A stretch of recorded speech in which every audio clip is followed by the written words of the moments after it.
بسم اللہ الرحمن الرحیم فَإِن تَيَمَّمَ مُسْلِمٌ ثُمَّ ارْتَدَّ وَالْعِيَاذُ بِاللَّهِ ثُمَّ أَسْلَمَ فَهُوَ عَلَى تَيَمُّمِهِ۔ مسئلہ سنیے، مسئلہ یہ ہے کہ ایک انسان نے مسلمان ہونے کی حالت میں تیمم کیا، جب وہ مسلمان تھا اس وقت میں اس نے تیمم کیا اور پھر معاذ اللہ وہ مرتد ہو گیا، معاذ اللہ وہ مرتد ہو گیا تیمم کرنے کے بعد، اس کے بعد میں پھر سے اس نے اسلام قبول کر لیا، کلمہ پڑھ کر مسلمان ہو گیا اور اسلام میں داخل ہو گیا، تو یہ شخص اپنے تیمم پر باقی ہے، یہ شخص اپنے تیمم پر باقی ہے، یعنی حالت اسلام میں جو تیمم کیا تھا کفر کرنے کی وجہ سے وہ تیمم باطل نہیں ہوگا، تیمم باطل نہیں ہوگا کفر کی وجہ سے، جبکہ دوبارہ یہ اسلام قبول کر لے۔ امام ظفر رضی اللہ تعالی عنہ نے فرمایا کہ اس کا تیمم باطل ہو گیا، کہ جب اس نے بحالت اسلام تیمم کیا تھا اور پھر معاذ اللہ کفر کر دیا تو کفر کرنے کی وجہ سے اس کا تیمم باطل ہو گیا۔ امام ظفر رضی اللہ تعالی عنہ کی دلیل یہ ہے کہ کفر تیمم کے منافی ہے، کفر کرنا تیمم کے منافی ہے، جب کفر کرنا تیمم کے منافی ہے تو اب اس میں ابتدا اور انتہا دونوں ایک جیسی ہوں گی، دونوں ایک جیسی ہوں گی۔ کیا مطلب ابتدا اور انتہا کا؟ کہ جس طریقے سے ابتداءً کفر یہ تیمم کے منافی ہے، ابتداءً کفر یہ تیمم کے منافی ہے، اسی طریقے سے انتہاءً بھی کفر تیمم کے منافی ہے۔ کیا مطلب؟ کہ اگر انسان کافر ہوتا اور وہ تیمم کرتا تو پڑھا آپ نے اس کا تیمم درست نہیں ہے، کیوں؟ اس لیے کہ تیمم میں نیت ضروری ہے اور کافر نیت کا اہل نہیں ہے، تو جیسے ابتداءً کفر کی وجہ سے تیمم درست نہیں، ایسے اگر تیمم پر تھا اور کفر کر لیا تو انتہاءً بھی یہ کفر تیمم کے منافی ہے، تیمم کے منافی ہوگا، لہذا اس تیمم کا اعتبار نہیں کیا جائے گا، اور جیسے کفر کے ہوتے ہوئے تیمم درست نہیں ہوتا، ایسی اگر تیمم پر تھا وہ انسان اور کفر کر لیا تو انتہاءً بھی اب یہ کفر کی وجہ سے تیمم باطل ہو جائے گا۔ امام ظفر فرماتے ہیں یہ ایسا ہی ہے کالمحرمیتی فی النکاح، جیسے کہ نکاح میں محرمیت، نکاح میں محرمیت کیا مطلب ہے اس کا؟ اس کا مطلب یہ ہے کہ اگر مرد اور عورت پہلے سے ہی حرمت ابدیہ کا ثبوت ہو، نکاح میں محرمیت کا مطلب یہ ہے کہ ایک لڑکا اور لڑکی مرد عورت میں پہلے سے ہی حرمت ابدیہ کا ثبوت ہے، مثلا ان دونوں نے کسی عورت کا دودھ پیا ہے تو وہ دونوں رضاعی بھائی بہن ہیں، تو یا سگے بھائی بہن ہیں یا اور کوئی حرمت ان کے درمیان ثابت ہے، تو اگر مرد اور عورت کے درمیان پہلے سے ہی کوئی حرمت ابدیہ کا ثبوت ہو تو ان دونوں کا نکاح درست نہیں ہوتا۔ بیٹا یہ ہے ابتداءً نکاح کا درست نہ ہونا، اس لیے کہ پہلے سے ہی ان کے درمیان حرمت کا ثبوت ہے، تو یہ ابتداءً نکاح صحیح نہیں۔ اسی طریقے سے اگر حرمت کا ثبوت ہو گیا نکاح کے بعد، حرمت کا ثبوت ہو گیا نکاح کے بعد، مثلا کنی دو بچوں کا دودھ پیتے بچوں کا نکاح کر دیا، یعنی ایک لڑکا اور ایک لڑکی شیر خوار بچے تھے، دونوں دودھ پیتے بچے تھے، ان کے باپ نے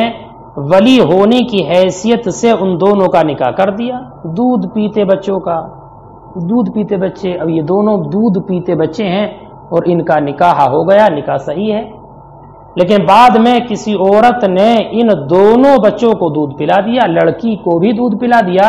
اور اس لڑکے کو بھی دودھ پلا دیا، تو اب دودھ پلانے کی وجہ سے یہ دونوں بچے آپس میں بھائی بہن بن گئے، رضاعی بھائی بہن، رضاعی بھائی بہن۔ اور بیٹا جانتے ہیں آپ کے رضاعی بھائی بہن کے درمیان حرمت ابدیہ کا ثبوت ہوتا ہے، حرمت ابدیہ کا، لہذا اب ان کے درمیان حرمت کا ثبوت ہوا نکاح کے بعد، تو جیسے اگر نکاح سے پہلے حرمت ثابت ہوتی تو ابتداءً وہ نکاح کے منافی ہوتی، ایسے ہی نکاح کے بعد بھی اگر حرمت پالی گئی تو اب یہ حرمت بقائے نکاح کے لیے بھی منافی ہوگی،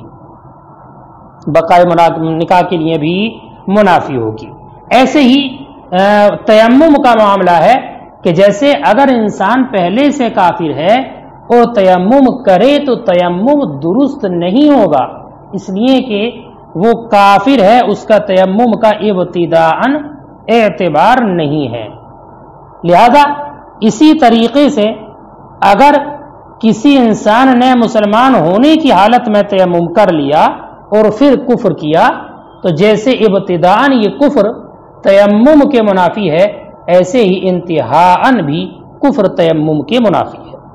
یہ ہے بیٹا امام ظفر رضی اللہ تعالی عنہ کی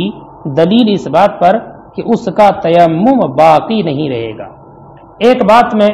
اشارتاً یہ بیان کر دوں، امام ظفر رضی اللہ تعالی عنہ پہ ایک اعتراض یہ ہو سکتا ہے کہ امام ظفر کے نزدیک تو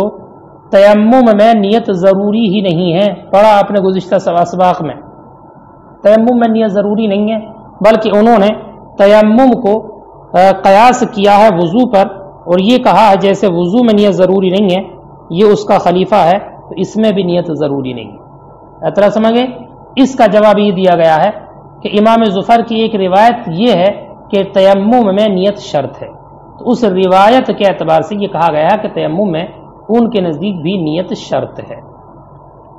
اب سنیں امام اعظم کی دلیل۔ امام اعظم نے یہ فرمایا کہ اگر مسلمان نے تیمم کیا اور پھر معاذ اللہ وہ مرتد ہو گیا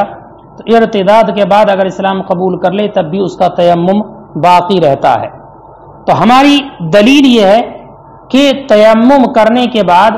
فی نفس ہی تیمم باقی نہیں رہتا، تیمم کر لیا تو اب فی نفس ہی تیمم باقی نہیں رہا، بلکہ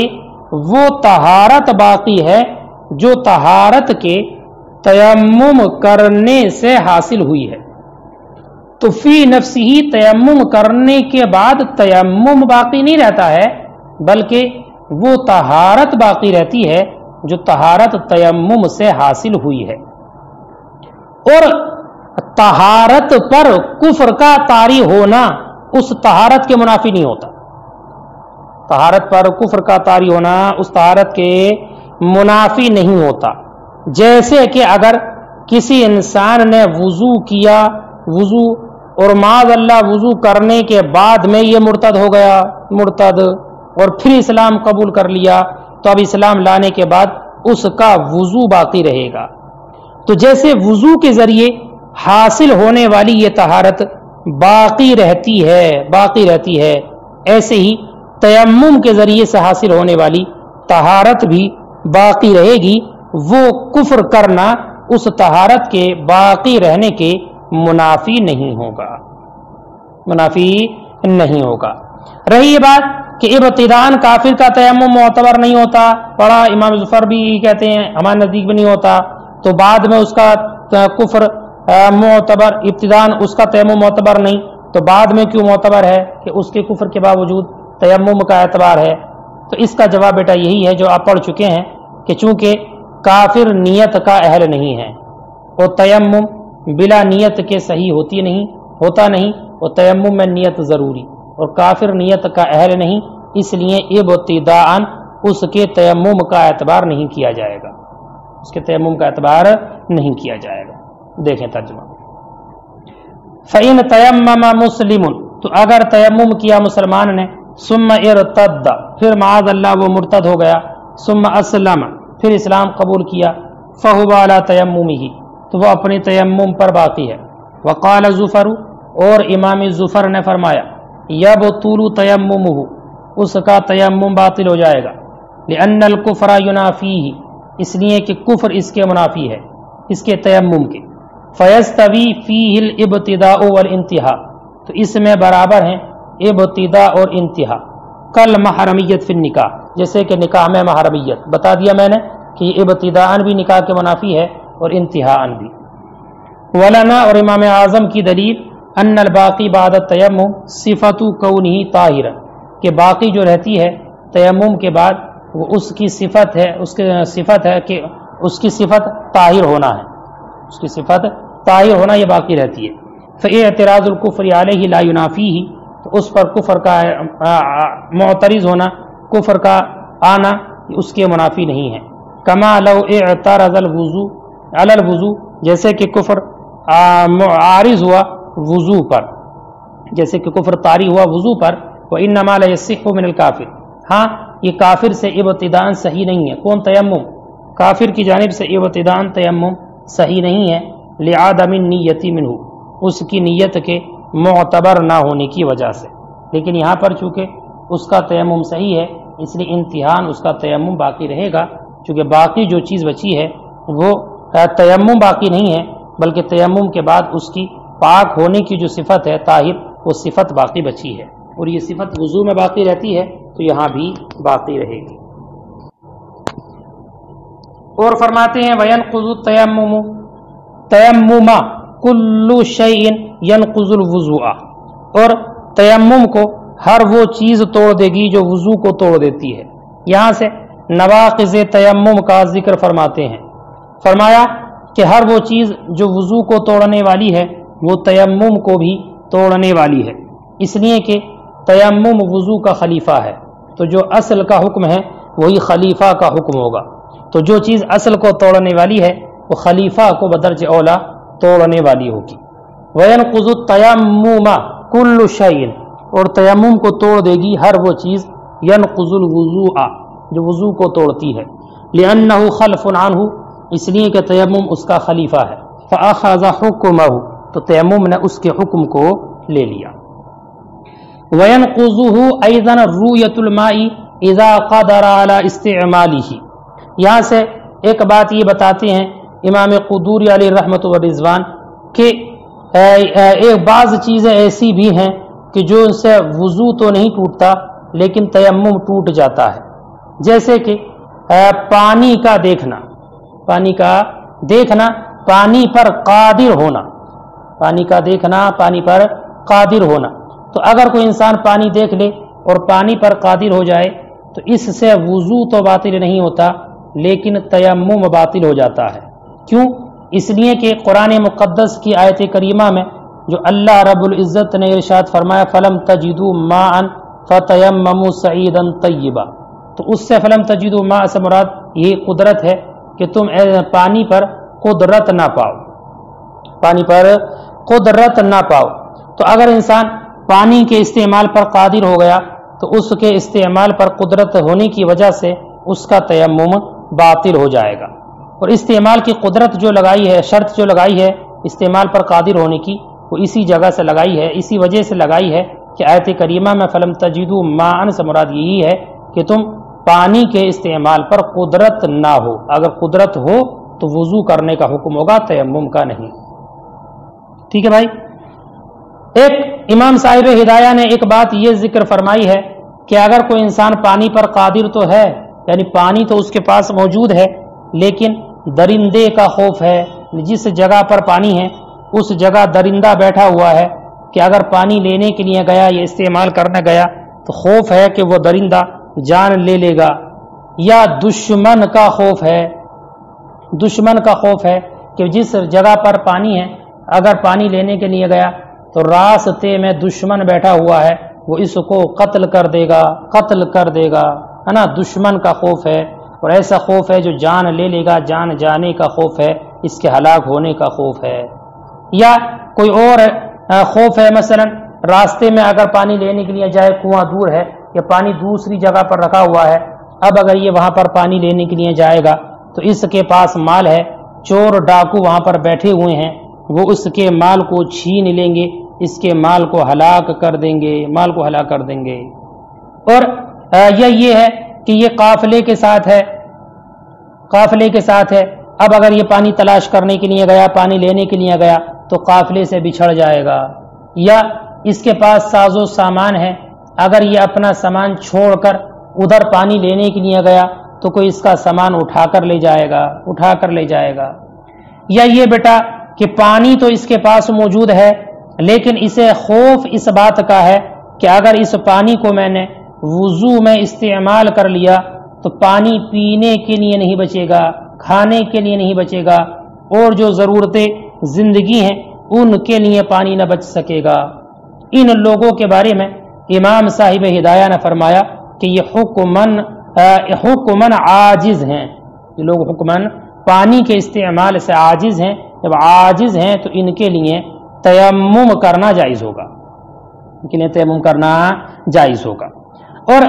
رہا سونے والا انسان کہ اگر انسان سو رہا ہے، سویا ہوا آدمی ہے تو وہ اگر پانی کے پاس سے گزرے تو اس کی قدرت مانی جائے گی کہ نہیں؟ تو امام اعظم رضی اللہ تعالیٰ عنہ کے نزدیک سویا ہوا انسان پانی پر قادر شمار کیا جائے گا کہ اگر سونے کی حالت میں وہ پانی پر سے گزر گیا تو اس کا تیمم باطل ہو جائے گا، اس لیے کہ یہ انسان پانی کے استعمال سے ایسے عذر کی وجہ سے عاجز ہوا ہے جو عذر کے خود اس کی اپنی جانب سے ہے، سونا تو نوم چونکہ اس کی اپنی جانب سے ہے تو اب یہ پانی سے جو عاجز ہے ایسے سبب سے ہے جو سبب اس کی وجہ سے ہے، اس کے سبب سے پیدا ہوا ہے، لہذا نیند اس کے لیے معذور عذر نہیں بنے گی، نیند اس کے لیے عذر نہیں بنے گی۔ اس لیے امام اعظم نے فرمایا کہ سونے والا انسان اگر پانی کے پاس سے گزر گیا تو اس کا تیمم باطل ہو جائے گا۔ اور فرماتے ہیں کہ مراد پانی کے استعمال پر قادر ہو، اس سے مراد یہ ہے کہ مائے کافی کے استعمال پر قادر ہو، مائے کافی کے استعمال پر قادر ہو۔ مائے کافی یعنی کم سے کم متیمم انسان اتنے پانی پر قادر ہو جائے کہ جس سے وہ اعضائے وضو کو مکمل طریقے سے دھو سکے۔ اگر پانی نہ ہونے کی صورت میں اس نے تیمم کر لیا تھا اور بعد میں اس کو پانی تو ملا لیکن بہت تھوڑا پانی ملا، بہت تھوڑا، مثلا 1 گلاس یا 2 گلاس ہے کہ صرف ایک عضو کو دھو سکتا ہے، چہرہ دھو سکتا ہے یا ہاتھ یا پیر دھو سکتا ہے، تو اب یہ انسان پانی کے استعمال پر قادر نہیں مانا جائے گا۔ تو مراد یہ ہے کہ ایسے پانی پر قادر ہو جو پانی کے وضو کرنے کے لیے کافی ہو، وضو کرنے کے لیے کافی ہو، اس لیے کہ ابتداءً بھی اس سے کم پانی کا اعتبار نہیں ہے کہ اگر انسان کے پاس 1 گلاس یا 2 گلاس پانی تھا